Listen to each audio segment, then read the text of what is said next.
សួរពុកម៉ែមីមីបងប្អូនបាទថ្ងៃនេះក្រុមហ៊ុន Camwork មានលក់ផលិតផលសូឡានិងអំពូលព្រះច័ន្ទជាប្រព័ន្ធថាមពលពន្លឺព្រះអាទិត្យប្រើក្នុងផ្ទះយើងនឹងជម្រាបជូនឲ្យច្បាស់ពីផលិតផលដ៏ល្អនេះបាទ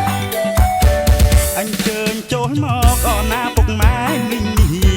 អញ្ជើញគ្រប់គ្នាអរណាមកស្ដាប់ដំណឹងល្អថាមពលពន្លឺព្រះអាទិត្យណាយើងអាចកែច្នៃបន្ត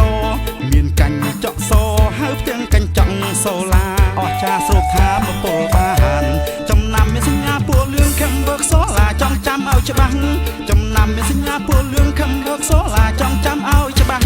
ចំណាយលុយម្ដងអោណាទូទ្រូងលេងខ្វល់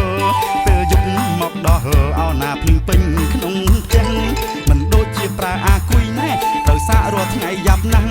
សូឡាក្នុងផ្ទះសាឯងទោះខែវស្សាបើថាឲ្យតែមានថ្ងៃសូឡាដំណើរការបានគ្រប់យ៉ាងទូរទស្សន៍អំពូលទូរស័ព្ទសូឡាដំណើរការបានគ្រប់យ៉ាងទូរទស្សន៍អំពូលទូរស័ព្ទបាទជាមួយផលិតផលសូឡានេះលោកអ្នកគ្រាន់តែចំណាយប្រាក់តែម្ដងប៉ុណ្ណោះតែមិនចាំបាច់ចំណាយប្រាក់សម្រាប់សាកអាគុយរាល់ថ្ងៃឡើយគឺផ្ទាំងកញ្ចក់សូឡានឹងស្រូបពន្លឺព្រះអាទិត្យដើម្បីបានថាមពលយកមកប្រើក្នុងផ្ទះទូរទស្សន៍អំពូលរហូតដល់ទូរស័ព្ទទៀតផងអញ្ជើញចូលមកអរណាពុកម៉ែមីមីអញ្ជើញគ្រប់គ្នាអរណាមកស្ដាប់ដំណឹងល្អថាមពលពន្លឺព្រះអាទិត្យណាយើងអាចកែច្នៃបន្តមានកញ្ចក់សហើយផ្ទាំងកញ្ចក់សូឡាអស្ចារ្យស្រូបថាមពលបានចំណាំមានសញ្ញាពណ៌លឿង Camwork សូឡាចង់ចាំឲ្យច្បាស់ចំណាំមានសញ្ញាពណ៌លឿង Camwork សូឡាចង់ចាំឲ្យច្បាស់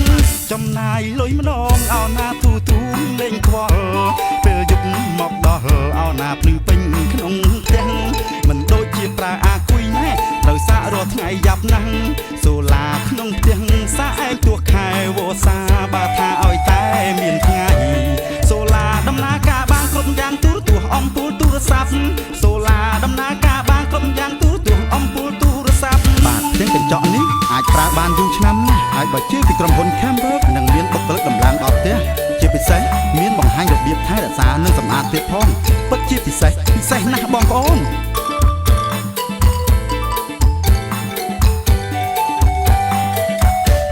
អញ្ជើញចូលមកអរណាពុកម៉ែមីមីអញ្ជើញគ្រប់គ្នាអរណាមកស្ដាប់ដំណឹងល្អថាមពលពន្លឺព្រះអាទិត្យណាយើងអាចកែច្នៃបន្តមានកញ្ចក់សហើយផ្ទាំងកញ្ចក់សូឡាអស្ចារ្យស្រូបថាមពលបានចំណាំមានសញ្ញាពណ៌លឿង Camwork សូឡាចង់ចាំឲ្យច្បាស់ចំណាំមានសញ្ញាពណ៌លឿង Camwork សូឡាចង់ចាំឲ្យច្បាស់ចំណាយលុយម្ដងអោណាទូទ្រូងលេងខ្វល់ពេលយប់មកដល់អោណាភ្លឺពេញក្នុងផ្ទះមិនដូចជាប្រើអាគុយណែត្រូវសាករាល់ថ្ងៃយ៉ាប់ណាស់សូឡាក្នុងផ្ទះសាឯងទោះខែវស្សាបើថាឲ្យតែ